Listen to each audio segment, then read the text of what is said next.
কালকে নাকি বর্তমান ক্ষমতাসীন সরকারি দলের সুপার পাওয়ারওয়ালা নেতৃবৃন্দদের স্বৈরাচারের দোসররা মাইকে ঘোষণা দিয়া ব্যাপক কেলানি কেলাইছে। পরে নাকি আবার রাজাকারদের যা বাঁচাইতে হয়েছে, সিচুয়েশন ওদের এতই খারাপ অবস্থা ছিল। যে বাল তুমি শিখতে পারো না ওই বাল ধরে টানাটানি করো কেন?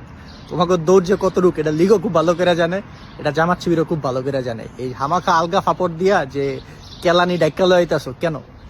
কালকে ওই যে আজকে সকালবেলা একটা ভিডিও দিছি দেখো প্রোফাইলে, যে বিএনপির কোন এক নেতারে সাধারণ জনগণ যে বাস টেম্পু চালায় হেরা রশি দেয়া বাইন্দা থাপড়াইতেছে, এবং বিএনপির নাকি বেশ বড় বড় লেভেলের নেতা, কারণ সে চাঁদাবাজি করে ওই জায়গায়।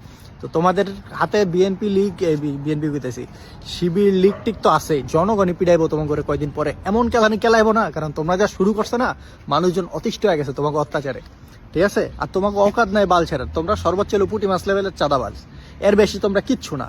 তোমরা এই 19-17টা বছর ধান খেতে আসিলা, ধান খেতের ওই অনুযায়ী ভদ্র থাকো, এখন ধান খেত থেকে বাইরে এসে ভদ্র থাকো তা না।